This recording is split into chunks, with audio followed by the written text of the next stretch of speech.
नमस्कार, आप सभी का स्वागत है हमारे स्पेशल पॉडकास्ट में। और आज इस स्पेशल सीरीज में हमारे साथ स्पेशल मेहमान हैं प्रोफेसर डॉक्टर संजय आल, जो कि एक जाने माने शख्स हैं। आपको मैं बता दूं कि इनके 16 पेरेंट्स और 80 से ज़्यादा फार्मेसी बुक पब्लिश है, और इससे ज़्यादा वो खुद ही अपने बारे में बताएंगे। सर, आपका बहुत बहुत स्वागत है। मैं चाहूँगी कि ऑडियंस को आप खुद अपना इंट्रोडक्शन बताएं। Thank you, ma'am. Myself, Dr. Sanjay Alam.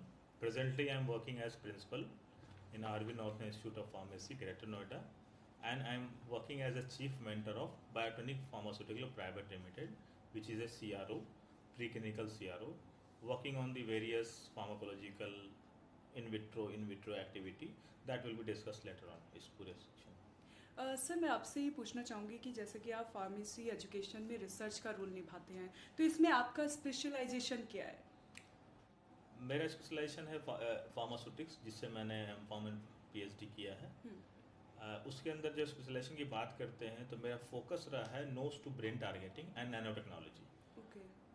PhD के बाद मैंने फिर नैनो टेक्नोलॉजी पे ही कॉग्निटिव डिसऑर्डर पे मुझे एक एनपीडीएफ किया मैंने, नेशनल पोस्ट डॉक्टर फेलोशिप, वो department of science and technology, government of India से फंडेड था।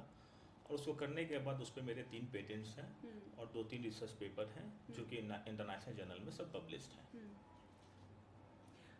सर, बहुत अच्छा है। जिस तरह से मैं आपके बारे में पढ़ रही थी, तो आप एक ऑथर भी रहे हैं, आपने काफ़ी अच्छा रिसर्च किया, नैनो टेक्नोलॉजी के बारे में आप बात कर रहे हैं, तो ये बहुत मुश्किल होता है। सर, मैं आगे बढ़ना चाहूँगी और मैं आपसे ये जानना चाहती हूँ कि आपका जो एकेडमी और इंडस्ट्री का ये विज़न और मिशन क्या है आपका? क्योंकि एकेडमी और इंडस्ट्री को साथ में लेकर चलना बहुत मुश्किल होता है।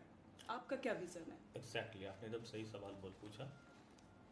जनरली हमारा जो फोकस है, we want to provide quality education in the pharmacy education, so that the जो गैप है, ब्रिज एक तरह हम करना चाहते हैं फार्मेसी एजुकेशन को इंडस्ट्री की तरह। फार्मेसी फील्ड में बच्चे वर्क करते हैं, they are totally focus on the educational curriculum, academic curriculum. Industry का जो रिक्वायरमेंट है टोटल रिसर्च का है, तो इस गैप को हम लोग फिल करना चाहते हैं रिसर्च के बेसिस पे। हम क्वालिटी रिसर्च को प्रमोट करना चाहते हैं, हम वैसे स्किल प्रोफेशनल को बनाना चाहते हैं जो कि कंट्रीब्यूट करें ग्रोथ ऑफ इंडस्ट्री के लिए भी और नेशन के लिए भी। तो उसके लिए जो हम अभी प्लान कर रहे हैं कि किस तरीके से हम रिसर्च को इन्हांस करें, उसके लिए हम फर्दर वर्कआउट कर रहे हैं। उसके लिए हमें वर्कआउट करना है कॉन्फ्रेंस के थ्रू, रिसर्च कल्चर को थोड़ा प्रमोट करना है, क्वालिटी रिसर्च की तरफ थोड़ा फोकस करना है, इंडस्ट्री और एजुकेशन को, एकेडमिक्स को कोलैबोरेट करवाना है वेरियस प्रोजेक्ट्स पे। तो ये हमारा मेन एम है। सर, जिस तरह से आप बच्चों को भी साथ में लेकर चलना चाहता है, एक्चुअली ऐसा होता है कि बच्चे ग्रेजुएशन में पढ़ते कुछ और है, थ्योरी कुछ और होती है, प्रैक्टिकल कुछ अलग हो जाता है, जिससे बच्चों को फील्ड में जाकर बहुत सारे चैलेंजेस मिलते हैं कि अब हम आगे कैसे बढ़ें। उनको 1 साल की, कई बच्चों को 1 साल लग जाता है उस प्रैक्टिकल नॉलेज को गेन करने में, कई को 6 महीने लग जाते हैं। तो आप ऐसा बच्चों को क्या प्रोवाइड करा रहे हैं जो वो गैप फिल होगा? आपने सही सवाल पूछा आपने। फार्मेसी एक्चुअली डिवाइड होता है, पहला बी फार्म होता है, 4 साल का कोर्स होता है, totally as per the syllabus, old syllabus. हम फोकस करते हैं एकेडमिक बेसिस पे।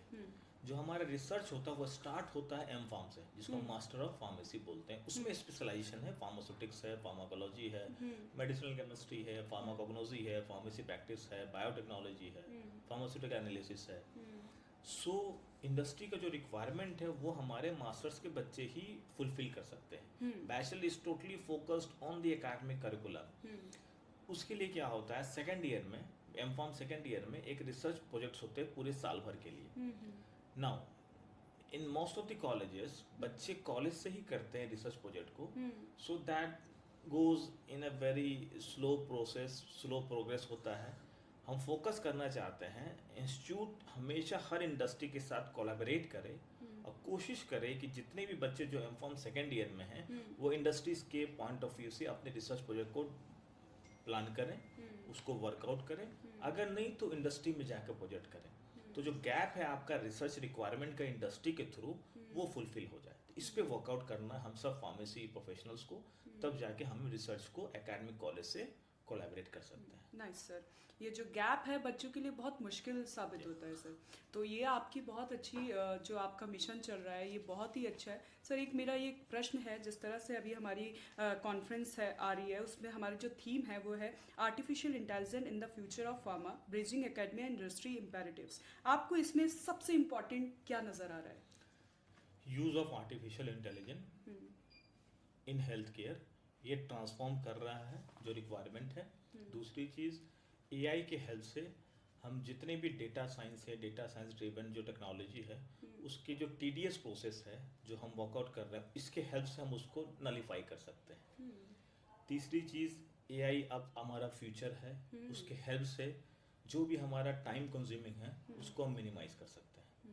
इस वजह से हम लोग ने जो फोकस किया है इस कॉन्फ्रेंस के टाइटल को, जितने भी हमारे स्पीकर्स आएंगे इंटरनेशनल स्पीकर, बच्चों को एक प्लेटफॉर्म मिलेगा, उनसे शोकेस करें अपने टैलेंट्स को, क्या रिक्वायरमेंट है, क्या डिफिशिएंसी हमारे अंदर, उसको वहाँ से वो सीखें, एंड देन थ्रू क्या उन्होंने अभी तक जनरेट किया है पोस्टर या प्रेजेंटेशन के माध्यम से प्रेजेंट करें, और उसमें जो इनपुट मिलेगा उससे वो अपने आप को डेवलप करेंगे।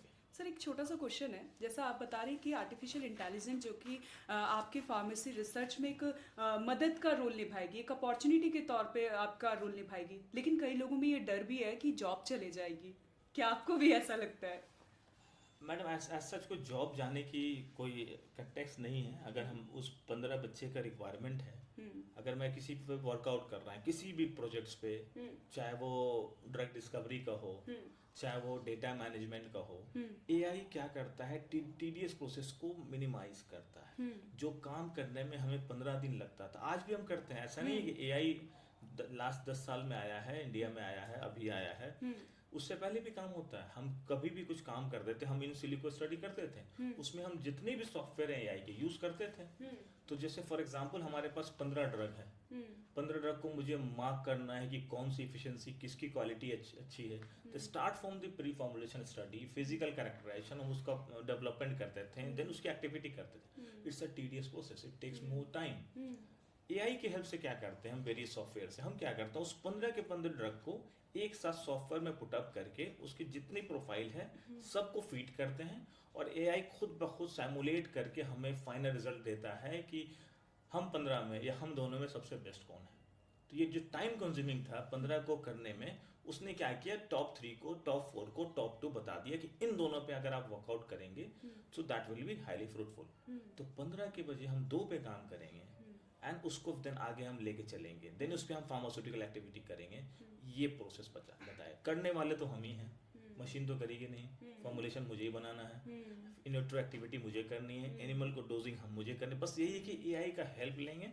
हर चीज़ एआई से नहीं होगा, एआई में भी फीडिंग करनी है इनिशियल डाटा को। तो ये एक मिथ है, बट कहीं कहीं है ऐसा, बट मोर और लेस हर जगह ये पॉसिबल नहीं। एक्चुअली सर कभी कभी ऐसा भी तो होता है, एआई हमें गलत इंस्ट्रक्शन भी दे देता है, इसीलिए मैनुअल रिक्वायरमेंट ज़रूरी है। हम जब तक मैनुअल एक्टिविटी, एआई मुझे बोलेगा कि आपको राइट डायरेक्शन में जाना है, अगर मेरा ड्रग उस डायरेक्शन में वर्क नहीं कर रहा है तो मैं वहाँ पे स्टॉप लगाऊंगा, पॉज लगाऊंगा। तो यहाँ पे मैनुअल की रिक्वायरमेंट है जो कि एआई अकेले में कभी फुलफिल नहीं कर सकता। मतलब एआई पे हम फुली डिपेंड नहीं हो सकते। मैनुअल फिटिंग ज़रूरी है। सर जिस तरह से अभी हमारी अपकमिंग कॉन्फ्रेंस आ रही है, उसमें सबसे इंटरेस्टिंग सेशन आपको क्या लगता है, कौन सा रहेगा? वही चीज़ जैसे मैंने आपको बताया, AI in drug discovery and development, जिसके हेल्प से हम लोग अपने रिसर्च को, जितनी जो टीडीएस या टफ प्रोसेस है उसको हम मिनिमाइज कर सकते हैं। जितने भी हमारे इंडस्ट्री के एक्सपर्ट हैं उनसे हम पैनल डिस्कशन करवाएंगे। हमारे जो बच्चे हैं, जो चैलेंजेस हैं, जो उनके लिए चैलेंजेस हैं, जो उनके लिए टफ रिक्वायरमेंट है, उसको वो फुलफिल करने के लिए उनसे इनपुट लेंगे। ये 2 चीज़ है, AI driven drug discovery technology, ये सबसे मेन थीम रहेगा हमारे इस कॉन्फ्रेंस का। आप जो आपकी जनरेशन है, आप उनको कैसे मोटिवेट करेंगे कि आपको फार्मेसी की फील्ड में आना चाहिए और ऐसे रिसर्च करना चाहिए? आपकी एक रिसर्च एक इंसान की ज़िंदगी बचा सकती है। ये समझना ज़रूरी है हम सबको। बहुत आराम से हम मार्केट से ड्रग पैसा दे के ले लेते हैं, एंड देन हम टैबलेट खाते हैं, हमारा सर दर्द, पेट दर्द, एनी जो भी पैनिक सिचुएशन है, कभी एंजाइटी होती है, कभी गैस होता है, कभी हार्ट प्रॉब्लम है, बीपीएस, डायबिटिक है, सब ठीक हो जाता है। सबसे पहले ये जानना है इसको बनाने के पीछे रिसर्च बहुत ज़रूरी, और रिसर्च कोई रातों रात नहीं होता, it takes a tedious time, long process time. Right. 15 साल लगता है आपको किसी भी मॉलिक्यूल को फिनिश प्रोडक्ट में मार्केट में आने के लिए। उस ड्रग के पीछे पहले प्री क्लिनिकल एक्टिविटी होती है, प्री क्लिनिकल मतलब एक्टिविटी ऑन द एनिमल्स। जब वहाँ से हमारी सेफ्टी और थेरापेटिक प्रोफाइल निकल के आता है, टॉक्सिसिटी प्रोफाइल निकल के आता है, देन हम उसको ह्यूमंस पे यूज़ करते हैं, उसको कहते हैं हम लोग क्लिनिकल ट्रायल।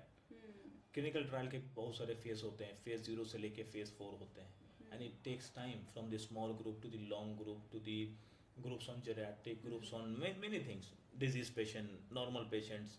सो ये बहुत ही चैलेंजिंग है, बच्चों को समझना है कि फार्मेसी सिर्फ थ्योरेटिकल पढ़ के एग्ज़ाम दे के नहीं है, रिसर्च में बहुत सारी चीज़ सीखने के लिए है।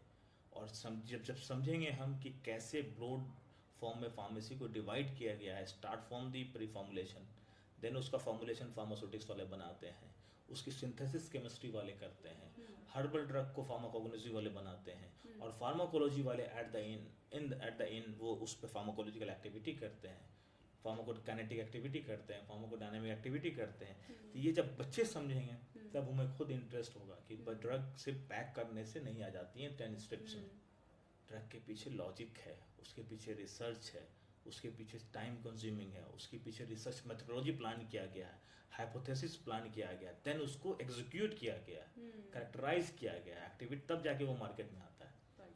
बहुत मेहनत के बाद आपके पास एक छोटी सी टैबलेट आती है जो कि अगर आप खाते हैं तो तुरंत आपका सिर दर्द ठीक हो जाता है, तुरंत आपका पेट दर्द ठीक हो जाता है। उसके पीछे कई रिसर्च होती है, कई साल लगते हैं, उसके बाद ये दवा बनती है और आप ठीक होते हैं। सर मेरा एक और क्वेश्चन आपसे ये है कि जिस तरह से एकेडमी और इंडस्ट्री का कोलैबोरेशन हुआ है और ये प्रेस कॉन्फ्रेंस आ रही है, तो इससे आप क्या अचीव करना चाहते हैं? मैंने पहले बताना चाहता हूँ कि जो हमारा कॉन्फ्रेंस हो रहा है उसमें आरवी नॉर्थलैंड और बायोटेनिक फार्मास्यूटिकल प्राइवेट लिमिटेड दोनों मिलके पीआरएस के थ्रू करवा रहे हैं। बायोटेनिक को हमने इसलिए लिया है साथ में, ऐसे मैं तो उसका एक चीफ मेंटर हूँ। पहले हमें जानना है कि बायोटेनिक में होता क्या है। बायोटेनिक इज टोटली, मैंने बोला, pre clinical CRO, contract research organisation. हमारे यहाँ बायोटेनिक में कभी विजिट करवाएंगे हम लोग बच्चों को, कभी आप विजिट कीजिएगा। We have a well qualified staffs who work after all the in vitro and in vivo activities on the animals. हमारे पास सेल लाइन की स्टडी होता है, हमारे पास हिस्टोपैथोलॉजिकल स्टडी होता है, हमारे पास फार्माकोलॉजिकल एक्टिविटी होता है, हमारे पास फार्माकोकाइनेटिक एक्टिविटी होता है, जिसको करने के लिए we have a various instrument, जैसे एचपीएलसी हम यूज़ करते हैं, यूपीएलसी हम यूज़ करते हैं, बहुत तरीके के हम माइक्रोटोन यूज़ करते हैं, हम बहुत सारे हमारे माइक्रोस्कोपिकल कैमराज हैं जो कि वर्कआउट करते हैं for the histopathological study. Cell line के हमारे पास लगभग 100 से ज़्यादा सेल लाइन अवेलेबल हैं, start from the anti cancer, CNS, CBS, हम हर तरह की एक्टिविटी करते हैं और ये बहुत ही चैलेंजिंग है। इस दोनों चीज़ की वजह से आरवी नॉर्थलैंड एंड बायोटेनिक हम एक प्लेटफॉर्म करना चाह रहे हैं जिससे कि विजिबिलिटी बढ़ेगी कि we are not just a pharmacy institute, we are working on the research. और ये जो गैप है जो मैं आपको बताया था शुरू में कि रिसर्च गैप जो कि इंडस्ट्री का रिक्वायरमेंट है, उसको हम कोशिश कर रहे हैं कि इस बायोटेनिक के थ्रू उसको हम फुलफिल करना चाहें, इवन तो अपने एरिया में ही आहिस्ते आहिस्ते वो एक्सप्लोर करेगा। बाकी इंस्टीट्यूट इसको एज ए प्लेटफॉर्म की तरह अपने यहाँ भी करेंगे, सेटअप करेंगे और ये गैप को फिल करने में मदद करेगा। सर जिस तरह से ये कॉन्फ्रेंस होने जा रही है और इसमें इंडस्ट्री के लोग होंगे, फार्मेसी के बच्चे होंगे, रिसर्च के स्टूडेंट्स होंगे, तो आप और कैसे बच्चों को एनकरेज करेंगे इस कॉन्फ्रेंस में आने के लिए? मेरा लॉजिक अभी भी वही है, मैं पहले फोकस करूंगा कि pharmacy is not about only education, it's all about research also. इस गैप को फुलफिल करने के लिए मैं जितने भी स्पीकर्स को बुला रहा हूँ, they are all industry oriented, वो शेयर करेंगे हमारे नॉलेज को, अपने नॉलेज को कि क्या रिक्वायरमेंट है उनका और हम कैसे बिल्डअप कर सकते हैं। अगर मैं बात करता हूँ कि मैं सिर्फ थ्योरेटिकल पढ़ा दूंगा और मैंने स्किल प्रोफेशनल नहीं बनाया, तो कभी भी जो प्रेजेंट वर्ल्ड चैलेंजेस है उसको वो टेक ओवर नहीं कर सकते हैं, अडेप्ट नहीं कर सकते हैं। सो मेरे लिए भी ये चैलेंज है कि इंडस्ट्री वाले क्या हमसे एक्सपेक्ट करते हैं और on the basis of that feedback हम वर्कआउट करेंगे कि हम किस तरीके से स्किल प्रोफेशनल बनाएं फार्मेसी में, ताकि वो जो चैलेंजेस है इंडस्ट्री का उसको वो कोप अप कर सकें। अब दूसरा एक सेगमेंट ले लें तो तीसरे पे आएंगे।